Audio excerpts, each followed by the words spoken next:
Obema assalamu alaikum wa rahmatullahi ta'ala barakatuh. Inshallah baida Zulfaqar. Amina boka anda du kuma dola. Sabu anye video doye ka circuler anga président au conseil noye Mahmoud Diko Imam Mahmoud Diko abora ni million biduru jate ka filmer aye caméra wele aye télé wele kana mogo do yɛrɛ kumana a kɛrɛfɛ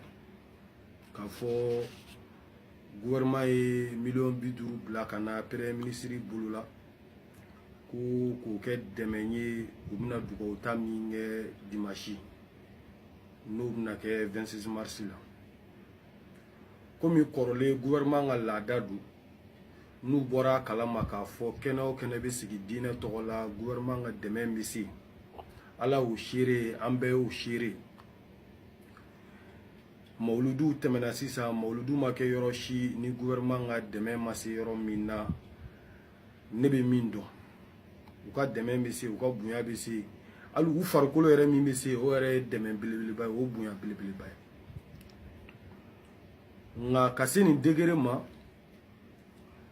wari taara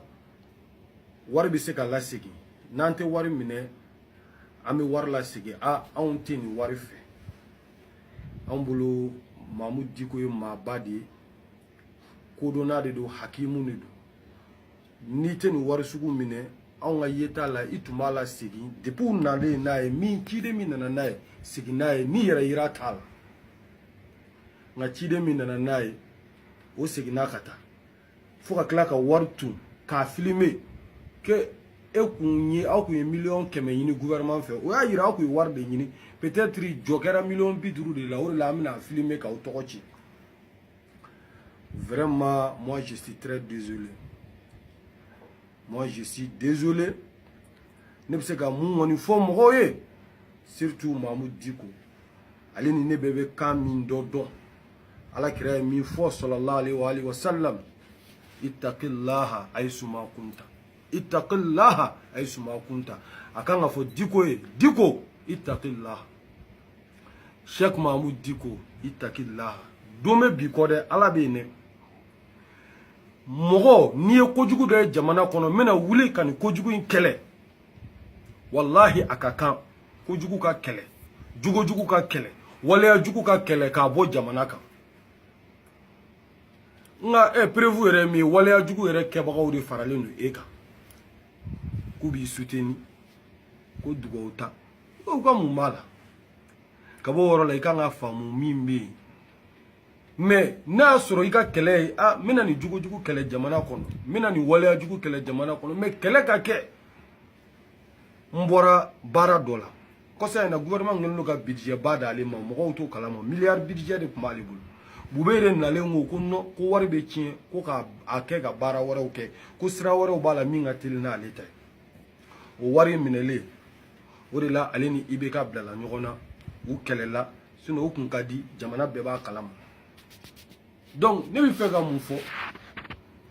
ni mɔgɔ man di i bɛ se k'i ka kɛlɛ kɛ i yɛrɛ ka kɛlɛ personnel ye mais kana diinɛ tɔgɔ ta k'a kɛ diinɛ kɛlɛ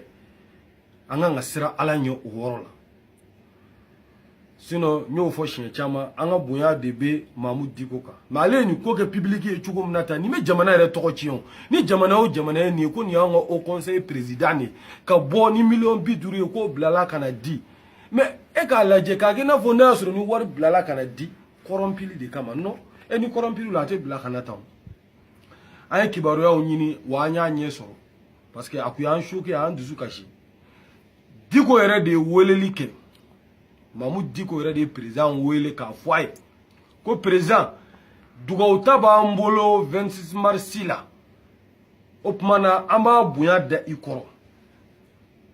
dugawu ta b'an bolo 26 mars la an b'a bonya da i kɔrɔ u tilala k'a yira fɛnɛ a bonya bɛ da i kɔrɔ an bɛ fɛ fɛnɛ a ka an dɛmɛ a baara la président ye million 50 bila ka na e de y'a ɲini ko k'i dɛmɛ baara la i bɛ dɛmɛ ni min ye wari dira million 50 filɛ a minɛ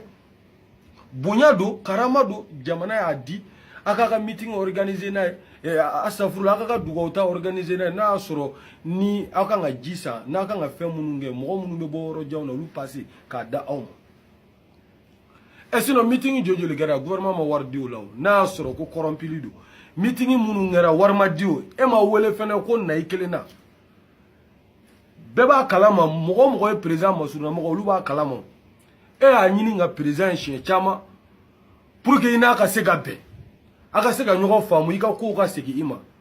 mais a fɔra jamana baara ye baara de sentiment t'o la ni min bɔra min na o ka jɛ n'o ye min bɛ se ka tɛmɛ i kan o ka bila walima ni i bɛ min na n'o tɛ ka nafa ɲɛ k'o datugu jamana wari kana tiɲɛ ne bolo o ye jamana taabolo de mais nin tɛ mɔgɔba jogo dɔ ye wallahi mɔgɔba jogo tɛ nin fiyewu surtout an ka haut conseil président du haut conseil islamique o ka bɔ ni nin wari sugu ye $50,000 ni rapɛriw y'a kɛ o bɛ faamu a bɛ fɔ k'olu ye denmisɛnninw u tɛ ko dɔn dɔnkilidalaw mana kɛ o bɛ faamu a bɛ fɔ k'olu bɛ k'u waso ɲɔgɔn na mais ka wari jɛ ta wari mugu $50,000 jɛ a mɛna ala segin ala mais n'a y'a sɔrɔ ko yɛrɛ yira t'a la ala ko don dusukun ye tiɲɛ ye kabi min mɛna na i b'a fɔ taa n'a ye taa di bube ma ko an t'a fɛ o bɛ to i ni bube cɛ sutura la mais k'a filmer k'a yira diɲɛ na k'a sɔrɔ e de y'a demander e de y'a ɲini u fɛ sani bi cɛ caman dira o kabi Sanogo tile la fɛn o fɛn organisera meeting minnu organisera Sanogo ye wari minnu di a la Sanogo yɛrɛ y'o seere a b'a dɔn Cheikh Modibo ye wari min di meeting na a b'a dɔn mɔgɔ dɔw bɛ k'i soutenir bi olu yɛrɛ ye min fɔ an ye o kow la anu ye min yira bɛɛ la o kow la o dɔnnen don donc ne bɛ fɛ an ka jamana in sumalen to yen ni mɔgɔ bɛ Mali ka hɛrɛ fɛ bi wallahi maliyɛn bɛɛ kan ka jɔrɔ de ye ko Mali nord kɛlɛ ka ban maliyɛn bɛɛ jɔrɔ na ko kan ka kɛ fulaw ni kadɔw bɛ ɲɔgɔn na o bɛ ban cogo di Mopti mara la bamananw ni fulaw kadɔw bɛ ka ɲɔgɔn faga an bɛ fura jumɛn sɔrɔ la an bɛ solution jumɛn sɔrɔ la ni ne kan ka maliyɛn ɲuman bɛɛ jɔrɔ mais nin tɛ an ka siran ala ɲɛ mais min fɔ Mamudu Diko ittaqillah wasbir inna Allah ma sabirin sira ala ɲɛ i ka sira ala ɲɛ i ka sabali ala bɛ sabalibagaw fɛ ne bolo ni ma se nin na dɛ n'a fɔra bonya kana ta ka di et puis a ma di ma a dira au conseil de ma au conseil mɔgɔ jumɛn ɲininkara nin na au conseil mɔgɔ jumɛn de ɲininkara ka bɔ dɔrɔn ka taa ni propagande kɛ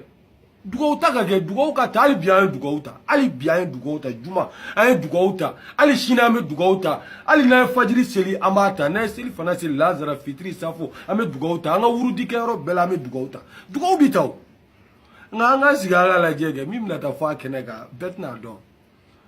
dugawu ta tɛ o mun don fanga nɔfɛ tɛ ko de don bɛɛ b'a dɔn ko in ju yɛrɛ ye o de ye wa o de ye kɛlɛ in yɛrɛ kun ye wa ne b'a fɔ wa min bɛ bɔ a la o ka bɔ a la moi ne bɛ n sɛmɛ ala de la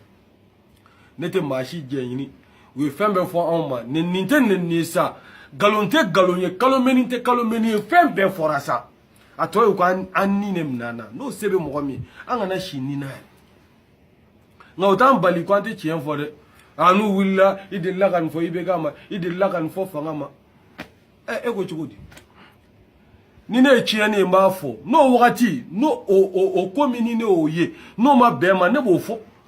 mais ni min bɛnna ne ma don min na fɛnɛ ne b'o fɛnɛ fɔ kɛ hali sini ni kojugu dɔ kɛra min ma bɛn ne ma ne bɛ bɔ k'o fɔ mais nin de tɛ kɛwale ɲuman ye ka wuli ka mankan ci jamana kɔnɔ ka wari filmer k'o yira diɲɛ na wari min dir'i ma sutura la ko a ye aw yɛrɛ dɛmɛ n'a ye jamana de y'a di Bube m'a di IBK m'a di jamana de y'a di n ka kuma laban ye min ye dɔrɔn Mamudu Diko ittaqillah sira ala ɲɛ o de ka ɲi ala bɛ ala ɲɛ sira ye jɔw fɛ su ala ba ye dara Zulfakar